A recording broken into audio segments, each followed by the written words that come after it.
All right, today we're stepping inside Judge Raquel West's courtroom. And this one is loaded with tension. Multiple defendants, probation hanging by a thread, jailhouse trouble, and even a few bold lies that don't sit well with the bench.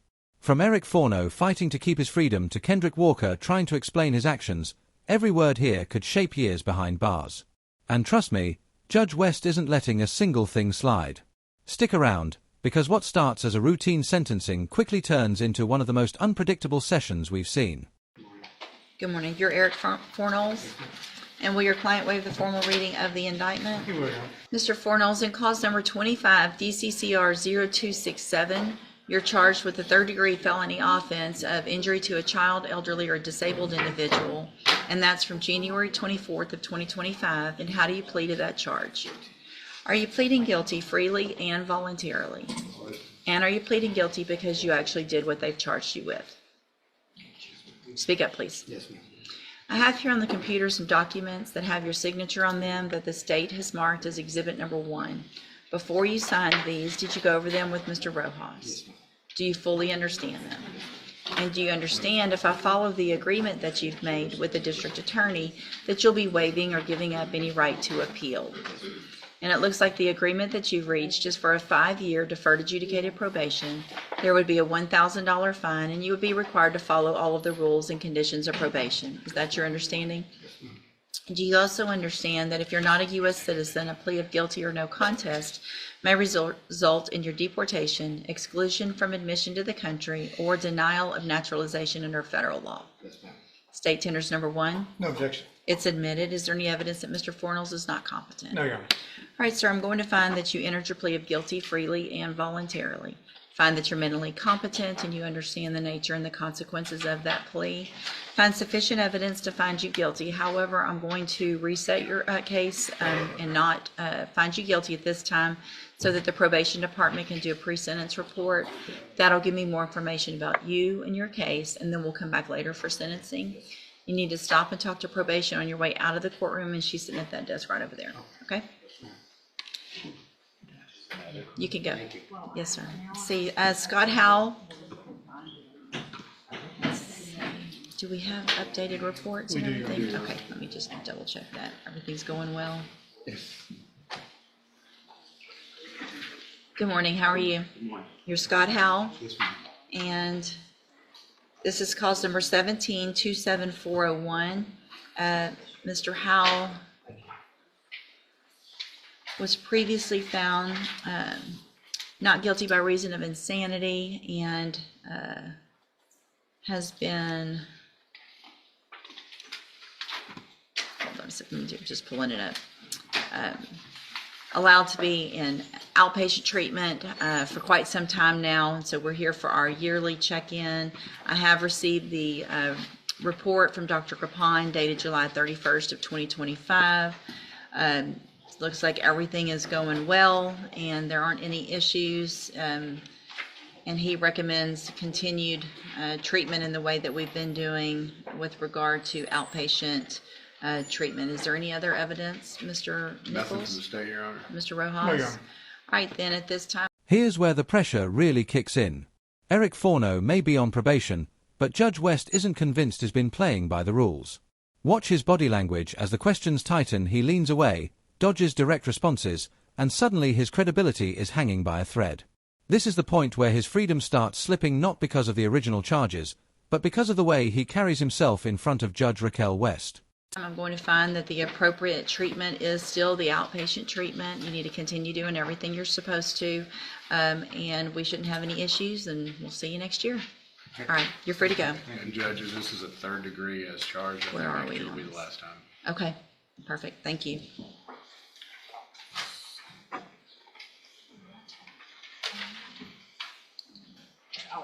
It's just a redo from the last. She can look at that. We can just do the same thing. Oh, it's a year. Okay, thank you. Yeah.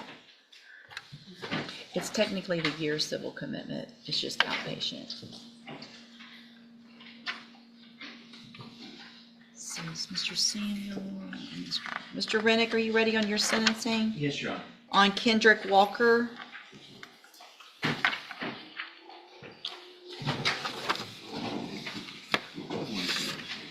Good morning. Good morning, sir. You're Kendrick Walker. And this is 24 DCCR 0196. Mr. Walker was previously in court, entered a plea of guilty to unlawful possession of a firearm by a felon. I've received the pre-sentence report. Has everyone had an opportunity to review the report? We haven't. Yes, Your Honor, I have. Any additions or corrections? There is one that we would like to bring to light, Judge. We spoke quite a bit this weekend. On the defendant's version, there was a little bit of an inaccuracy. Mr. Walker had specified that when he was in the vehicle, he did not put the firearm in the vehicle, but he did learn that there was a firearm in the car and realizes that he should have gotten out of the vehicle and left that way. Okay. So that was kind of, it was a little unclear with that. So we wanted to just clarify that. So I also want you to understand, Mr. Walker, the opportunity that you're being given today, you've already had a felony probation that was revoked. And it wasn't that long ago. So the fact that you're getting a probation in this case is a real gift. And so if you want to make sure you understand that you need to follow all of the rules. If you're back in here, it's not going to be on a revocation or because you didn't do it. Oh, give me another chance. This is your other chance, okay? All right, so I'm going to find that you entered your plea of guilty freely and voluntarily. Find sufficient evidence to find you guilty, and at this time, follow the agreement that you made. Find you guilty of unlawful possession of a firearm by a felon.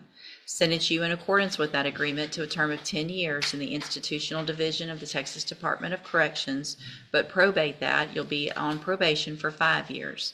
You're ordered to pay a $500 fine and to follow all of those rules and conditions of probation.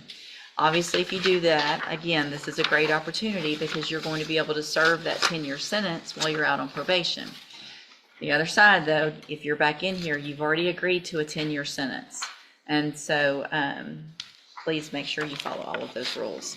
I'm going to hand you the trial court certification that shows, Mr. Nichols, that shows that this was an agreement that I... And now we shift to a completely different defendant, Kendrick Walker. His problem isn't only probation, it's attitude. When Judge West calls out his behavior in custody, there's no real remorse. Instead, there's a hint of resistance in his tone. And that's risky. Judges don't just rule on actions, they judge character.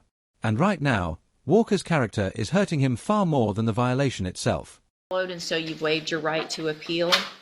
I have also handed you a written admonishment regarding your ineligibility to possess a firearm or ammunition. Obviously, you know this at this point, but I am required to read this by law. Because of the judgment entered against you, you are ineligible under Texas law to possess a firearm or ammunition. Possession of a firearm or ammunition could lead to charges against you. Firearm is a legal term. Read the written admonishment I provide you to see what devices qualify as a firearm. If you have questions about the laws that make you ineligible to possess a firearm or ammunition or about how long that lasts, you can talk with Mr. Rennick. And again, as you can tell, it doesn't even have to be yours to be in possession of it. You can't be in a car with a gun, in a house with a gun, anything like that, okay? All right, have a seat here in the courtroom. Probation will call you up when they're ready to go over your paperwork. Thank you, Your Honor. Thank you, Mr. Rennick. Mr. Franklin, you have Ray No. Yes, Your Honor.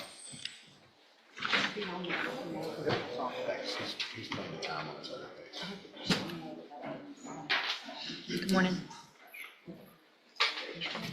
Good morning. Good morning, Mr. Franklin. I said good morning. Good morning. How are you, Judge? Good, thank you. Let's see, Mr. No is charged in 25 DCCR 0386 with intoxication, manslaughter, and in 25 DCCR 0387 with driving while intoxicated, third or more. And what is the announcement? Your Honor, we are not ready. I've spoken with Mr. Coleman, and there's pretty extensive video footage from the day of. I'm still working through that. There's Okay. 40-something hours of video. Okay. I'm still trying to get through all of that. All right, and you've got it all already, though? Yes, Your Honor. We Good, have it. okay. As far as I know, we have everything. Okay. But yeah, it's pretty extensive, and we would ask the court for more time to review. All right, any issues? State's not opposed, Judge. So we'll just do a normal reset about 30 days or so to see where you can get. Mr. No, make sure you stay in touch with Mr. Franklin so you can go visit with him, go through all of that you need to, and we'll see if we can get an announcement at the next court date. Thank you, Your Honor. You're free to go. Thank you.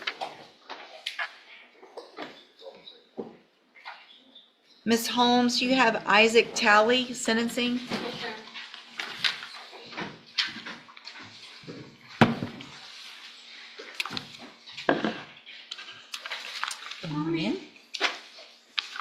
are you? This case takes the courtroom somewhere much heavier. Rayoy faces a charge of intoxication manslaughter, something far more serious than a probation issue. The atmosphere shifts immediately. Quieter. Heavier. The look on Judge West's face says everything. This isn't a moment for excuses. It's about accountability and whether Ray is ready to face the reality of what his choices led to. Good morning. You are Isaac Talley? Yes, ma'am. And Mr. Talley was previously here in cause number 24, DCCR 1997, entered a plea of guilty to the third-degree felony offense of evading arrest or detention with the use of a vehicle. I've received the pre-sentence report. Has everyone had an opportunity to review the report? Yes, Your Honor. Yes, Your Honor, I have. Any additions or corrections?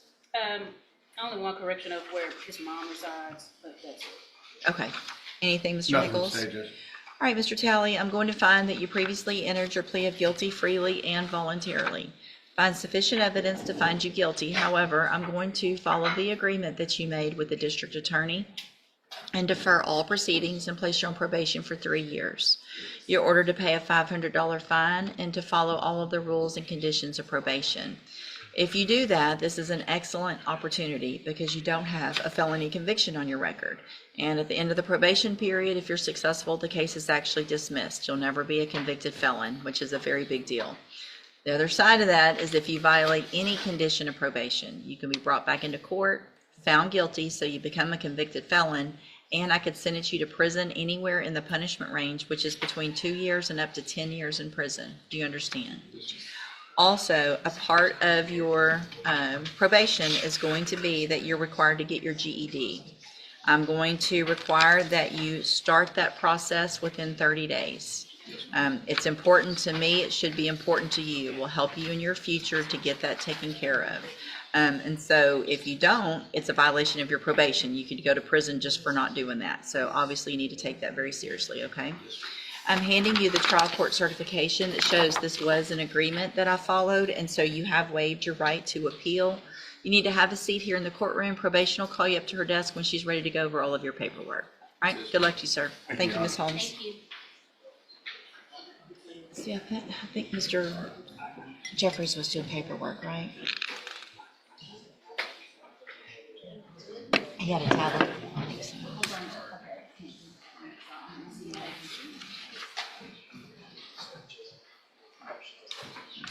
Okay, so on Mr. Kimler's, he's not going to be here, but he announced ready for trial next week.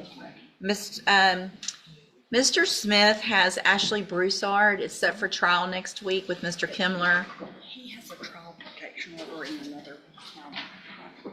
He does? Stand by, stand by. All these trial protection orders.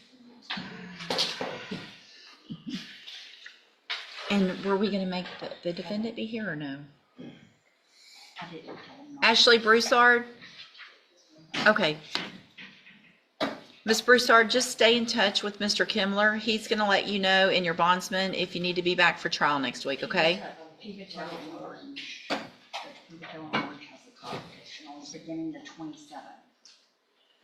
What day's, the 27th is, Wednesday. Hmm. So that's it, but that's between your judges. What you've just watched is a full range of justice inside one Texas courtroom, guided by the steady hand of Judge Raquel West. 5 separate defendants, 5 completely different paths, yet all connected by the same reality. The courtroom doesn't respond to excuses, only proof, behavior, and accountability. Think back to Eric Forno. He walked in with probation at risk, and instead of building trust, every answer made things worse. The moment Judge West caught the shift in his story, everything changed. That's where the real sentencing started, not with paperwork, but with credibility. Then came Kendrick Walker, who may have thought confidence or attitude could help him. But in a courtroom, attitude isn't power, it's a warning sign. And it showed immediately when the judge questioned his conduct behind bars. Then there was Ray Noy. His case carried a different weight tied to loss, tragedy, and consequences that can't be undone. For him, the issue wasn't just freedom, but whether he could face the reality of what one reckless decision caused. The tone shifted the second his case began. Next, we moved to Isaac Talley and Scott, how both under the same spotlight, both trying to balance honesty with self-protection. But Judge West didn't let nerves, smiles, or polished words change the facts. She peeled everything back until only the truth remained. And that's what brings it all together. In Judge West courtroom, accountability wins every time. Whether it's a probation slip or a life-changing charge, the standard never moves. Honesty, responsibility, and respect anything less, and the gavel comes down hard. So the next time you watch a hearing like this unfold, don't just listen to the charges. Watch the posture. Watch the tone. Watch the exact second confidence turns to panic or truth replaces denial. Because that's where a person's future can change in an instant. That's the real lesson here, and it's what makes these moments so powerful. If you found this breakdown helpful, stay with us. Because every courtroom holds a story, and the next one may be even more intense than this. Don't miss it.